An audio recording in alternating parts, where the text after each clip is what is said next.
अस्सलामुअलैकुम, मैं अफसर मैसूरी। नाजरीन इकराम, जब सब बड़े ओहदों पर हिंदू हैं, फिर हिंदू राष्ट्र की मांग क्यों? हिंदुस्तान एक ऐसा मुल्क है जो अपनी सेक्युलर पहचान, अपने आइन और अपनी गंगा जमनी तहजीब के लिए पूरी दुनिया में जाना जाता है।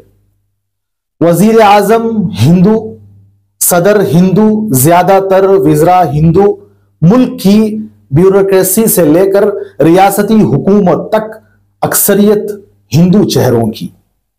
फिर भी एक सवाल आज मुल्क में शिद्दत से उठ रहा है कि हिंदुस्तान हिंदू राष्ट्र कब बनेगा। लेकिन ये सवाल उठाने वाले कौन हैं, क्यों उठा रहे हैं, और क्या वाकई हिंदुस्तान को हिंदू राष्ट्र बनाने की जरूरत है? आज के इस खुसूसी प्रोग्राम में हम यही सच तलाश करेंगे। सबसे पहले जमीनी हकीकत समझ लेते हैं।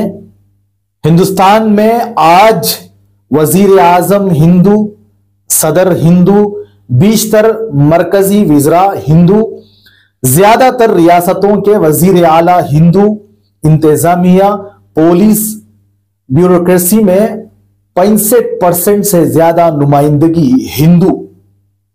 और उसकी वजह बिल्कुल सीधी है कि मुल्क की 79 से 80% आबादी खुद हिंदू है।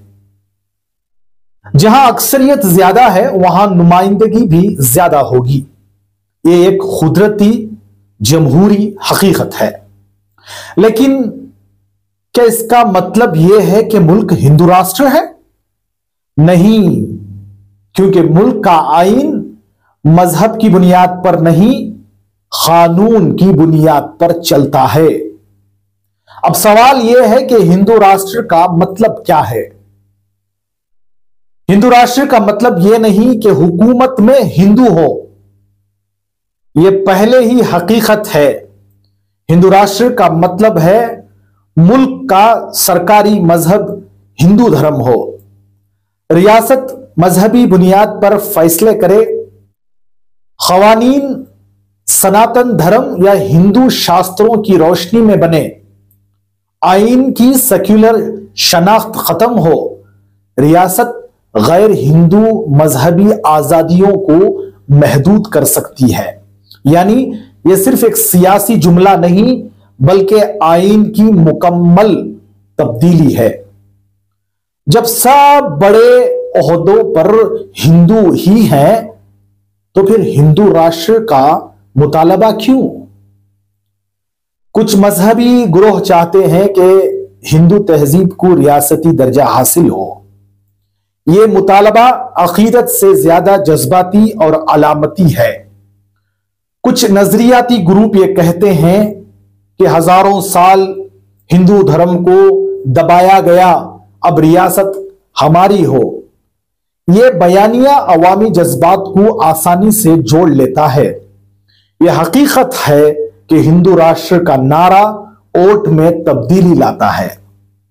इससे अवामी पोलराइजेशन पैदा होती है और सियासी जमातें इससे फायदा उठाती हैं।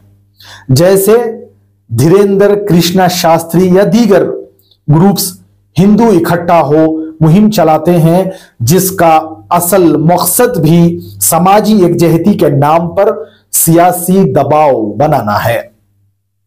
कभी कभी यह कहा जाता है कि अगर हिंदू मुत्तहद ना हुए तो खतरा है, जबकि जमीनी हकीकत में हिंदू खुद मुल्क की सबसे बड़ी अक्सरियत है।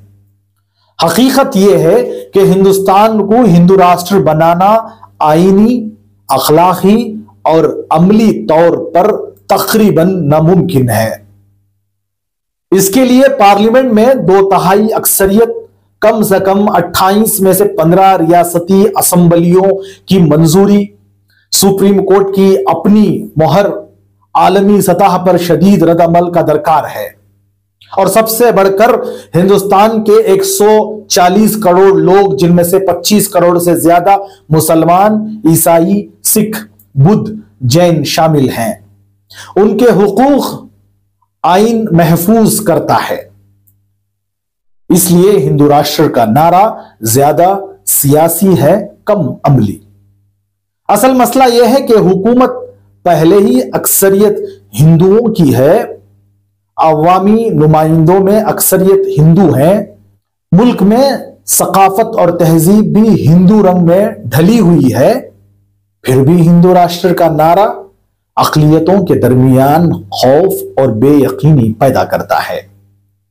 इससे मुल्क की एकजहती टूटती है, समाजी माहौल बिगड़ता है, सियासत में नफरत बढ़ती है और मुल्क की तरक्की सानवी बन जाती है। सच सिर्फ इतना है, हिंदुस्तान पहले ही हिंदू अक्सरियत मुल्क है, हुकूमत भी ज्यादातर हिंदू हाथों में है, मगर मुल्क का आईन सेक्युलर है और यह सेक्युलरिज्म ही हिंदुस्तान की असल ताकत है। इसलिए हिंदू राष्ट्र का मुतालबा ज्यादातर सियासी नारा है, हकीकी जरूरत नहीं। एक मजबूत हिंदुस्तान वही है जहां पर मजहब, हर जुबान, हर बरादरी को बराबर का मुकाम हासिल हो, और यही हमारा आइन की रूह है। मैं हूं अफसर मैसूरी, सवाल पूछता रहूंगा, सच दिखाता रहूंगा और आइन की आवाज आप तक पहुंचाता रहूंगा। शुक्रिया। अगली वीडियो में दोबारा मिलते हैं, तब तक के लिए अल्लाह हाफिज। अस्सलामु अलैकुम व रहमतुल्लाहि व बरकातुहू।